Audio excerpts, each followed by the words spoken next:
What's up nga, Pinoy Darters, and we're back at it again with another upload. So today, puro Loxley na ang kasama natin. Pero sino ba to? Familiar face? Ryan Searle Heavy Metal Loxley Edition. Ito yung bago pa man siya pumunta sa Harrows, ay ang kanyang mga initial barrel designs with Loxley. Ayan, at mamaya rin, we're gonna review rin yung latest release ng mga Loxley na heavyweight series nila. So may assuming na tsaka lang nila ito release nung nakalis na si Searle sa Loxley kasi sobrang similar na itong Loxley sa isa sa mga barrel designs niya. Okay? What do we have here today ba guys? So unang-una, ang Series 1 ni Ryan Searle, 32 grams from Loxley. So, kitang-kita nyo dyan, purely tungsten with stripes of black and red sa kanyang barrel grip design. Ang kanyang black edition naman, relatively similar sa barrel design ng kanyang Series 1, 32 grams as well. Ang kanyang limited edition naman from Loxley, which is 31 grams only, although 1 gram difference, so it doesn't make that much of a difference kapag binato. And lastly, ang hindi namin na-include, which is supposedly yung Series 2 ni Ryan Searle, but instead, ito ang latest release ng Loxley darts. Wala na si Ryan Searle as their player, pero itong super heavyweight version nila na 34 grams, sobrang similar, or should I say, I think it's safe to say naman na sabihin, na adapted to from the Gen 2 series ni Ryan Searle sa Loxley darts. So,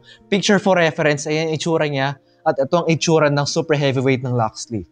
Sobrang magkamukha, diba? Release nila ito para may ibang version na kasi initially, yung Gen 2 ni Ryan Searle, ang lahat ng black linings dito sa super heavyweight na meron tayo ngayon ay instead of black, puro red. Puro red yung lining sa Gen 2 ni Ryan Searle as you can see sa picture dito. Pero with its new release, talagang bagong version pero sobrang similar in design. So black linings, fairly different pero in terms of design and yung grip style, sobrang similar. And for now, for collection purposes, ayan siya. Let's open it up. From the packaging ng Gen 1, sobrang old school. Yung usual na darts case, ayan no.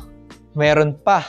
Wala na yatang nagpapamigay na ganito or nagmamanufacture ng mga darts cases sa mga modern packaging ngayon in darts. Pero ayan, as you can see, i-close up view ko na lang since medyo marami-rami sila. Ayan siya, Gen 1 series ni Ryan Searle. More on natural coloring ng tungsten. Merong black and red lining from its rear grip and yung front grip, well, for design lang, for aesthetics, since hindi masyado makapit. Pero yeah. Black edition, wouldn't say na Gen 2 or Series 2 kasi similar yung design niya sa Series 1. Kagaya ng kay Damon Hetan, no? From the packaging, wala siyang darts case na kasama, but instead, foam. Foam kung saan dun nakalagay mismo ang mga barrels. Right, ayan. Foam siya. Sobrang lambot.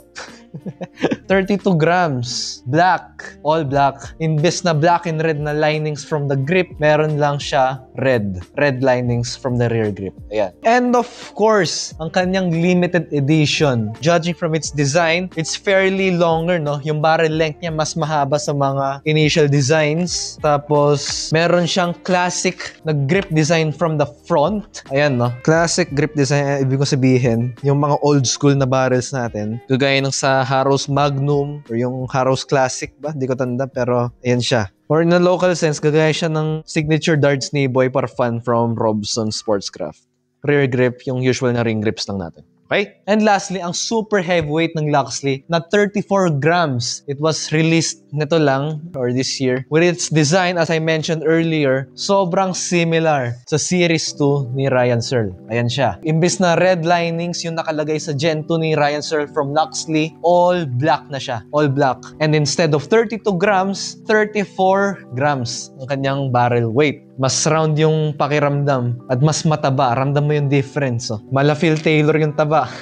So with only the Series 1 having a plastic case na kasama sa kanyang packaging, yung iba naman puro foam case lang. Pero still, with its rarity, no, napakabihira ng makahanap nito online na binibenta. Especially itong limited edition ni Ryan Searle from Loxley, even though na 31 grams only, talagang kita mo sa kanyang design, ang kanyang value as to why iba siya sa mga initial gens and designs ni Ryan Searle sa Loxley.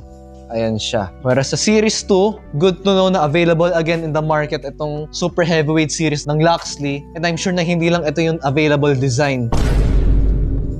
That's it for this video, guys. As you can see, talagang napakaganda kong isipin yung barrel design all the way from its first series hanggang sa latest series nga from Harrows. There you can see yung evolution din talaga in darts manufacturing in the sense na nagbabago-bago ang iba't ibang texture where you can apply different and new innovations such as yung sandpaper-like texture niya all throughout the barrel. So talagang crafted with precision ang mga panibagong series at ang mga panibagong darts na rinirelease ngayon sa market, and we are just starting with the new era of darts, no? So with that, I'll see you in the next one. Peace.